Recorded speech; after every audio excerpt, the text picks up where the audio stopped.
नमस्कार प्यारे साथियों, एक बार फिर से स्वागत है आप सबका आपके अपने चैनल एजुकेशन हिट्स बाय दीपक पर। वीडियो अच्छी लगे तो लाइक, कमेंट, शेयर करें व चैनल को सब्सक्राइब करें। साथ में बेल आइकन को प्रेस करना ना भूलें। तो आज का हमारा जो मोटिवेशनल थॉट है मित्रों, वो है time stage long enough for anyone who will use it. तो इसी क्वार्ट्स के साथ आइए प्रश्नों की ओर चलते हैं मित्रों। हमारा जो पहला प्रश्न है वो है इंदिरा गांधी राष्ट्रीय मानव संग्रहालय कहाँ है। तो हमारे ऑप्शन है ए भोपाल, बी गुवाहाटी, सी चेन्नई, डी बस्तर। तो हमारा जो सही उत्तर होगा दोस्तों वो होगा हमारा ऑप्शन ए भोपाल। भोपाल में इंदिरा गांधी राष्ट्रीय मानव संग्रहालय स्थित है। आपको बताएं मित्रों, इसकी जो स्थापना हुई थी वो हुई थी 21 मार्च को। कब दोस्तों? 21 मार्च 1977 को। कहाँ हुई थी? सर्वप्रथम ये हुई थी भागलपुर हाउस, भागलपुर हाउस, नई दिल्ली, नई दिल्ली में। लेकिन किसी कारणवश मित्रों इसको तत्पश्चात कुछ समय पश्चात ही सन 1979, कब मित्रों? सन 1979 में, 1979 में भोपाल में स्थानांतरित कर दिया गया। और आप बहुत जो महत्वपूर्ण बात इसके बारे में मित्रों वो यह है कि यह एशिया का सबसे बड़ा म्यूजियम है। एशिया का सबसे बड़ा म्यूजियम है।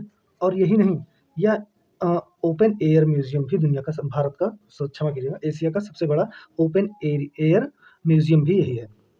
अगले प्रश्न की ओर चलते हैं मित्रों। हमारा अगला प्रश्न है भारत में डाक टिकट कब जारी किया गया। हमारे ऑप्शन है ए 1854 ईस्वी, बी 1859 ईस्वी, सी 1882 ईस्वी, डी इनमें से कोई नहीं। तो जो हमारा सही उत्तर होगा मित्रों हमारा बी ऑप्शन होगा। 1854 ईस्वी में भारत में सर्वप्रथम डाक टिकट जारी किया गया। आपको बता देते हैं मित्रों, महारानी विक्टोरिया के नाम पर यह डाक टिकट जारी किया गया था। और आप साथ साथ में कभी कभी पूछ लेता है कि डाक विभाग की स्थापना कब हुई। तो इसी दिन मित्रों, यानी कि 1 अक्टूबर 1854, इसी दिन डाक विभाग की स्थापना भी हुई मित्रों। प्रश्न पूछ लेता है कभी कभी, इसलिए हमने बताना आपको जरूरी समझा कि डाक विभाग की स्थापना इसी दिन हुई थी। चलिए अगले प्रश्न की ओर बढ़ते हैं मित्रों। हमारा अगला प्रश्न है भारतीय सर्वेक्षण विभाग का मुख्यालय कहाँ स्थित है। हमारे ऑप्शन है ए हैदराबाद, बी नई दिल्ली, सी चंडीगढ़, डी देहरादून। तो जो हमारा सही उत्तर होगा मित्रों इसमें होगा डी देहरादून। इसका गठन मित्रों, इसका गठन सन 1767 ईस्वी, बहुत इंपॉर्टेंट प्रश्न मित्रों, नोट कर लीजिएगा, 1767 ईस्वी में इसका गठन किया गया था। भारत का सबसे प्राचीन विभाग भी यही है, सबसे प्राचीन, भारत सरकार का सबसे प्राचीन वैज्ञानिक विभाग यही भारतीय सर्वेक्षण विभाग ही है। चलिए मित्रों आगे चलते हैं अगले प्रश्न की ओर। हमारा अगला प्रश्न है राजस्थान स्थित जावर की खानें किस खनिज के लिए प्रसिद्ध है। हमारे ऑप्शन है ए जस्ता, बी तांबा, सी लोहा, डी ये सभी। तो हमारा जो सही उत्तर होगा मित्रों हमारा ऑप्शन ए जस्ता सही होगा। हमारा अगला प्रश्न है मित्रों धार्मिक कविताओं का संकलन कुरल किस भाषा में है। ऑप्शन ए है ग्रीक, बी पाली, सी तेलुगु, डी तमिल। तो जो हमारा सही उत्तर होगा दोस्तों वो होगा डी तमिल। और इसके लेखक जो हैं दोस्तों आपको बताते चलें, इसके लेखक जो हैं उनका नाम वल्लूर है, वल्लुअर, क्षमा कीजिए, वल्लुअर इनका नाम है। और ये मुक्तक काव्य रचना है, मुक्तक काव्य रचना है। और साथ में इसमें आपको बता दें मित्रों 7 शब्दों के, कौन से 7 शब्दों वाले, जो 7 शब्द होते हैं 7 शब्दों वाले कितने दोहे हैं, 7 शब्दों वाले 1330, कितने दोस्तों 1330 छोटे दोहे हैं। चलिए हम अगले प्रश्न की ओर बढ़ते हैं। हमारा अगला प्रश्न है विधायिका को किस प्रकार की सरकार में कार्यपालिका से अधिक प्राथमिकता मिलती है। हमारे ऑप्शन है ए संघीय सरकार, बी संसदीय सरकार, सी अधिकारवादी सरकार, डी राष्ट्रपति सरकार। तो हमारा जो इसमें सही उत्तर होगा मित्रों हमारा ऑप्शन बी संसदीय सरकार सही होगा। चलिए अगले प्रश्न के उत्तर देखते हैं मित्रों। हमारा अगला प्रश्न है अनवार ए सुहेली ग्रंथ किसका अनुवाद है। हमारे ऑप्शन है ए पंचतंत्र, बी सूरसागर, सी रामायण, डी महाभारत। तो हमारा जो सही उत्तर होगा मित्रों हमारा है ए पंचतंत्र। और साथ साथ आपको बता दें मित्रों इसकी बहुत, ये 16वीं शताब्दी में, ये पंचतंत्र की कहानी का अनुवाद 16वीं शताब्दी में अरबी में अकबर ने करवाया था, एक अरबी लेखक के द्वारा। चलिए अगले प्रश्न की ओर हम बढ़ते हैं दोस्तों। हमारा अगला प्रश्न है एलायंस एयर निम्नलिखित में से किसके पूर्ण स्वामित्व वाली कंपनी है। तो हमारे जो ऑप्शन है वो है A Indian Airlines, B Sahara Airways, C Jet Airways, D Air India. तो जो हमारा सही उत्तर होगा मित्रों वो होगा इसमें इंडियन एयरलाइंस। चलिए अगला प्रश्न देखते हैं, निजी क्षेत्र में देश का पहला अंतर्राष्ट्रीय हवाई अड्डा कहाँ निर्माणाधीन है? हमारे ऑप्शन हैं ए कोच्चि, बी गुवाहाटी, सी मोपा, डी हैदराबाद। तो हमारा जो इसमें सही उत्तर होगा दोस्तों वो हमारा ऑप्शन ए कोच्चि सही होगा। तो इसी के साथ साथ बंधुओं अगले प्रश्न की ओर चलते हैं। हमारा अगला प्रश्न है, भारत की अंतर्राष्ट्रीय विमान सेवा है। हमारे ऑप्शन है A Sahara Air, B Indian Airlines, C Air India, D Alliance Air. तो हमारा जो इसमें सही उत्तर होगा दोस्तों वो हमारा ऑप्शन डी सही होगा। ऑप्शन डी हमारा क्या है मित्रों, वह एयर इंडिया, क्षमा कीजिएगा मित्रों, एयर इंडिया इसमें मिसप्रिंट हो गया थोड़ा, एयर इंडिया यह रहेगा एयर इंडिया। ऑप्शन सी हमारा जो एयर इंडिया रहेगा, यही उत्तर हमारा सही होगा। भारत की अंतर्राष्ट्रीय विमान सेवा एयर इंडिया है। चलिए अगले प्रश्न की ओर बढ़ते हैं दोस्तों। हमारा अगला प्रश्न है, ग्रांड ट्रंक रोड किसने बनवाई? हमारे ऑप्शन है ए अकबर, बी जहांगीर, सी शाहजहां, डी शेरशाह। तो हमारा जो सही उत्तर होगा दोस्तों वो होगा डी सही होगा, वो होगा शेरशाह। शेरशाह ने ग्रांड ट्रंक रोड बनवाई और ये 16वीं शताब्दी में बनवाई। अब कमेंट में आप बताइए कि शेरशाह किसके समकालीन था। चलिए अगले प्रश्न की ओर बढ़ते हैं। हमारा अगला प्रश्न है, स्वर्णिम चतुर्भुज परियोजना किससे संबंधित? हमारे ऑप्शन है ए सड़क परिवहन, बी वायु परिवहन, सी जल परिवहन, डी रेल परिवहन।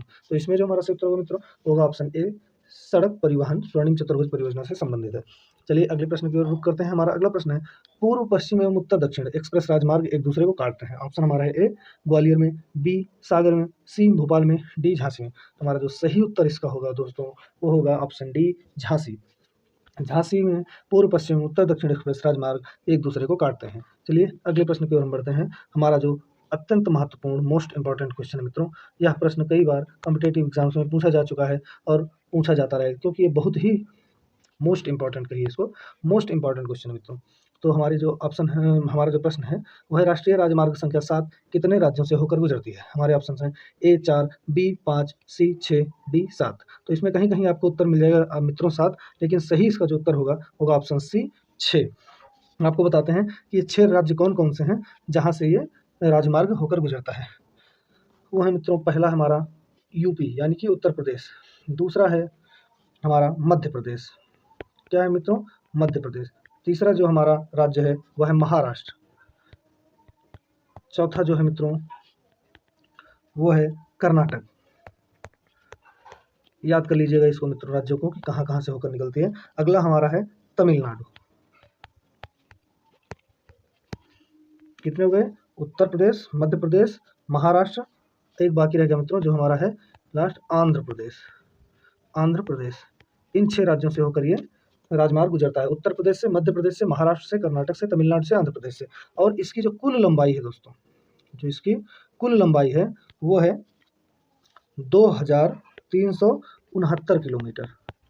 और ये कहाँ से कहाँ तक है, ये यूपी के वाराणसी से लेकर के तमिलनाडु के कन्याकुमारी तक,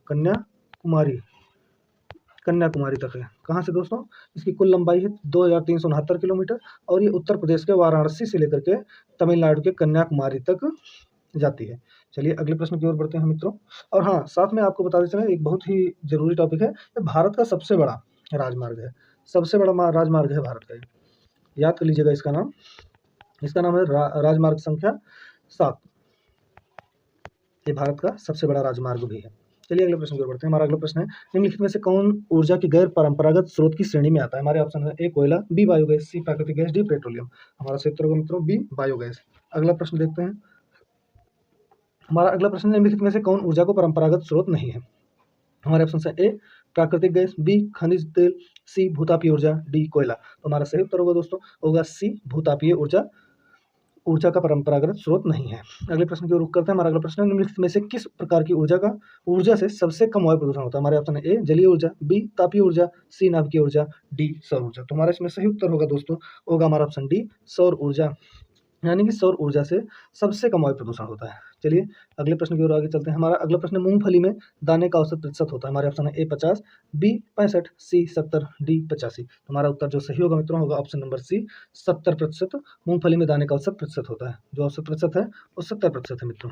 चलिए अगले प्रश्न की ओर बढ़ते हैं। हमारा अगला प्रश्न है, निम्नलिखित किस बाघ संरक्षण स्थल से हाल ही में बाघों का गुप्त रूप से अदृश्य होने का खबर है? हमारे ऑप्शन है ए रणथंभौर, बी भरतपुर, सी सरिस्का, डी सिमलीपाल। हमारा जो सही उत्तर होगा मित्रों होगा ऑप्शन सी सरिस्का।